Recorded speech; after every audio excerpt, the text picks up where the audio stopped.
Lahore central jail में 23 मार्च 1931 की शुरुआत किसी और दिन की तरह ही हुई थी। फर्क सिर्फ इतना था कि रात आई जबरदस्त आंधी सुबह होते होते सुहानी ब्यार में बदल गई थी। लेकिन जेल के कैदियों को उस समय थोड़ा अजीब सा लगा जब 4 बजे ही वार्डन चरत सिंह ने उनसे आकर कहा कि वो अपनी अपनी कोठरियों में चले जाएं। उन्होंने इसका कोई कारण नहीं बताया। उनके मुंह से सिर्फ ये निकला कि ऊपर से आदेश है। अभी कैदी सोच ही रहे थे कि माजरा क्या है। जेल का नाई बरकत हर कमरे के सामने से फुसफुसाते हुए गुजरा कि आज रात भगत सिंह, राजगुरु और सुखदेव को फांसी दी जाने वाली है। जेल के कैदियों ने बरकत से मनुहार की कि वो फांसी के बाद भगत सिंह की कोई भी चीज उन्हें ला दे, ताकि वो अपने पोतों पोतियों को बता सकें कि कभी वो भी भगत सिंह के साथ जेल में बंद थे। बरकत भगत सिंह की कोठरी में गया और वहां से उनका पेन और कंघा ले आया। सारे कैदियों में उस पर अधिकार जताने की होड़ सी लग गई। आखिर में इसके लिए ड्रॉ निकाला गया। अब सब कैदी चुप हो चले थे। उनकी निगाहें उनकी कोठरी के सामने होकर जाने वाले रास्ते पर लगी हुई थी। भगत सिंह और उनके साथी फांसी पर लटकाए जाने के लिए उसी रास्ते से गुजरने वाले थे। एक बार पहले जब भगत सिंह उसी रास्ते से ले जाए जा रहे थे तो पंजाब कांग्रेस के नेता भीमसेन सच्चर ने ऊंची आवाज कर उनसे पूछा था, आप और आपके साथियों ने लाहौर षड्यंत्र केस में अपना बचाव क्यों नहीं किया? भगत सिंह का जवाब था, इनकलाबियों को मरना ही होता है, क्योंकि उनके मरने से ही उनका अभियान मजबूत होता है, अदालत में अपील से नहीं। वार्डन चरत सिंह भगत सिंह के खैर ख्वाह थे और अपनी तरफ से जो कुछ बन पड़ता था उनके लिए करते थे। उनकी वजह से ही लाहौर की द्वारकादास लाइब्रेरी से भगत सिंह के लिए किताबें निकालकर जेल के अंदर आ पाती थी।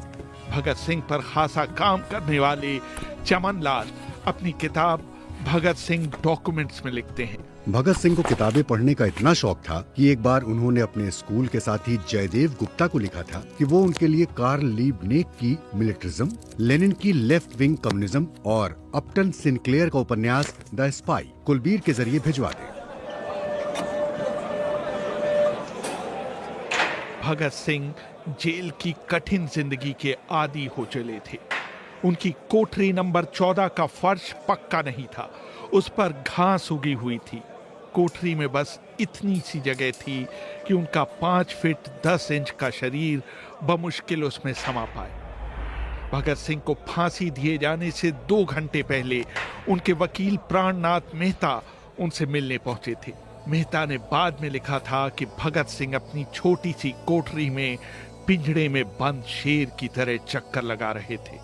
उन्होंने मुस्कुराकर मेहता का स्वागत किया और पूछा कि आप मेरी किताब रिवॉल्यूशनरी लेनिन लाए या नहीं। जब मेहता ने उन्हें किताब दी तो वो उसे उन्हीं के सामने पढ़ने लगे, मानो उनके पास अब ज्यादा समय न बचा हो।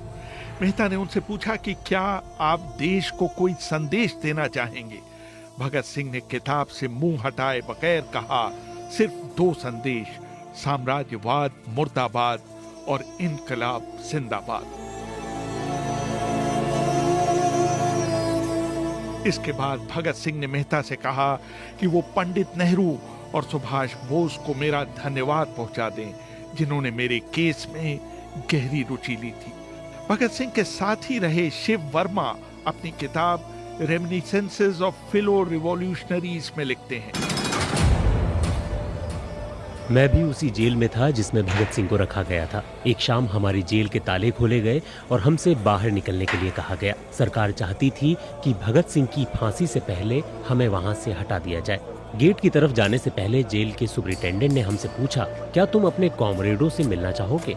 हमें भगत सिंह की कोठरी के बाहर ले जाया गया। उन्हें देखते ही मेरी आंखों में आंसू आ गए। भगत सिंह ने मुझे कहा, ये भावुक होने का समय नहीं है, जल्दी ही मैं सारी चिंताओं से मुक्त हो जाऊंगा। तुम वादा करो कि तुम हार नहीं मानोगे। इतना कहकर उन्होंने सींगचे से अपने हाथ बाहर निकालकर मेरे हाथों को पकड़ लिया।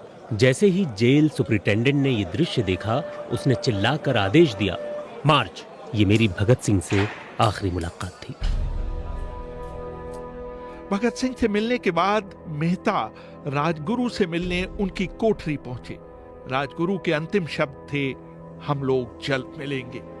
सुखदेव ने मेहता को याद दिलाया कि वो उनकी मौत के बाद जेलर से वो कैरम बोर्ड ले लें जो उन्होंने उन्हें कुछ महीने पहले दिया था। मेहता के जाने के थोड़ी देर बाद जेल अधिकारियों ने तीनों क्रांतिकारियों को बता दिया कि उनको वक्त से 12 घंटे पहले ही फांसी दी जा रही। अगले दिन सुबह 6 बजे के बजाय उन्हें उसी शाम 7 बजे फांसी पर चढ़ा दिया जाएगा। भगत सिंह मेहता द्वारा दी गई किताब के कुछ पन्ने ही पढ़ पाए थे। उनके मुंह से निकला, क्या आप मुझे इस किताब का एक अध्याय भी खत्म नहीं करने देंगे?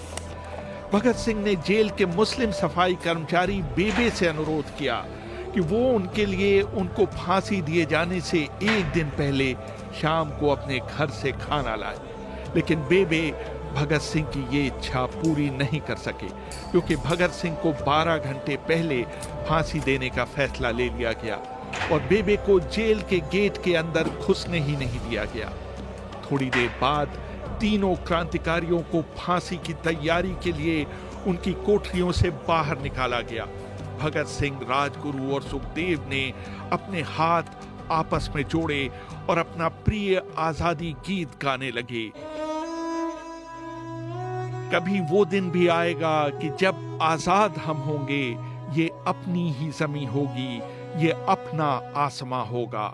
फिर इन तीनों का एक एक करके वजन लिया गया। सबके वजन पहले से बढ़ गए थे। इन सब से कहा गया कि अपना आखिरी स्नान करें। फिर उनको काले कपड़े पहनाए गए, लेकिन उनके चेहरे खुले रहने दिए गए। चरत सिंह ने भगत सिंह के कान में फुसफुसाकर कहा कि वाहे गुरु को याद करो। भगत सिंह बोले, पूरी जिंदगी तो मैंने ईश्वर को याद नहीं किया। असल में मैंने कई बार गरीबों के क्लेश के लिए ईश्वर को कोसा भी है। अगर मैं अब उससे माफी मांगूं तो वो कहेगा कि इससे बड़ा डरपोक कोई नहीं है। इसका अंत नजदीक आ रहा है, इसलिए ये माफी मांगने आया है। जैसे ही जेल की घड़ी ने 6 बजाए, कैदियों ने दूर से आती कुछ पद चापें सुनी।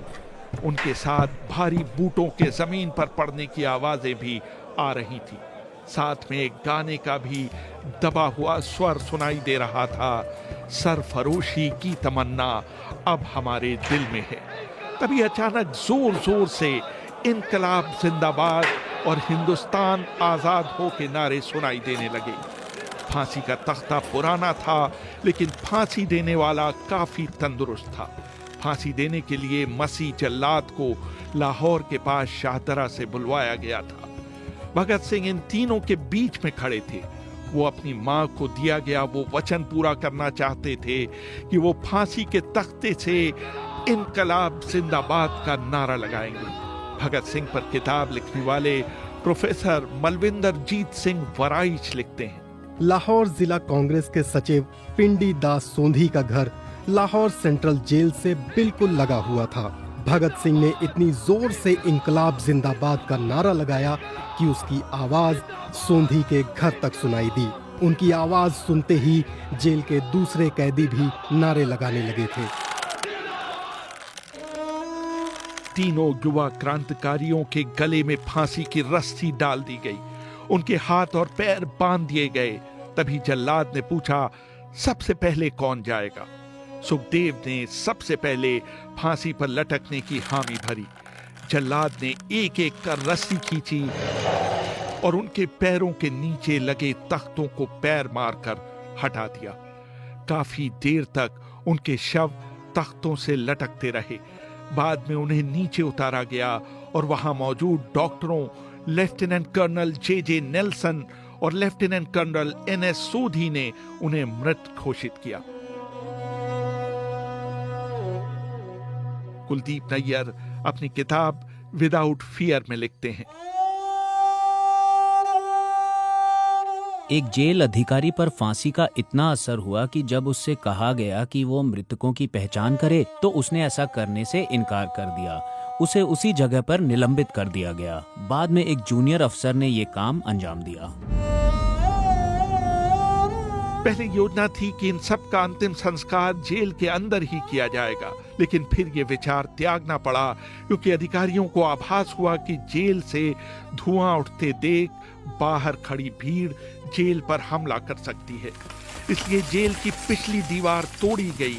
उसी रास्ते से एक ट्रक जेल के अंदर लाया गया और उस पर बहुत अपमानजनक तरीके से उन शवों को एक सामान की तरह फेंक दिया गया। पहले तय हुआ था कि उनका अंतिम संस्कार रावी के तट पर किया जाएगा, लेकिन रावी में पानी बहुत ही कम था, इसलिए सतलज के किनारे शवों को जलाने का फैसला लिया गया। उनके पार्थिव शरीर को फिरोजपुर के पास सतलज के किनारे लाया गया। तब तक रात के 10 बज चुके थे। इस बीच उप पुलिस अधीक्षक कसूर सुदर्शन सिंह कसूर गांव से एक पुजारी जगदीश अचरज को बुला लाए। अभी उनके शवों में आग लगाई ही गई थी कि लोगों को इसके बारे में पता चल गया। जैसे ही ब्रिटिश सैनिकों ने लोगों को अपनी तरफ आते देखा, वो शवों को वहीं छोड़कर अपने वाहनों की तरफ भागे। सारी रात गांव के लोगों ने उन अधजले शवों के चारों ओर पहरा दिया। अगले दिन दोपहर के आसपास जिला मजिस्ट्रेट के दस्तखत के साथ लाहौर के कई इलाकों में नोटिस चिपकाए गए, जिसमें बताया गया कि भगत सिंह, सुखदेव और राजगुरु का सतलज के किनारे हिंदू और सिख रीति से अंतिम संस्कार कर दिया गया। इस खबर पर लोगों की कड़ी प्रतिक्रिया आई और लोगों ने कहा कि इनका अंतिम संस्कार करना तो दूर, उन्हें पूरी तरह जलाया भी नहीं गया। जिला मजिस्ट्रेट ने इसका खंडन किया, लेकिन किसी ने उस पर विश्वास नहीं किया।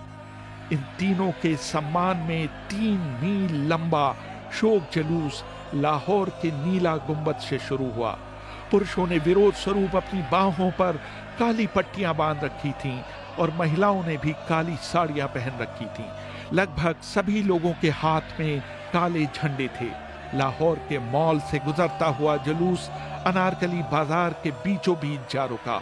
यकायक पूरी भीड़ में उस समय सन्नाटा छा गया जब घोषणा की गई कि भगत सिंह का परिवार तीनों शहीदों के बचे हुए अवशेषों के साथ फिरोजपुर से वहां पहुंच गया है।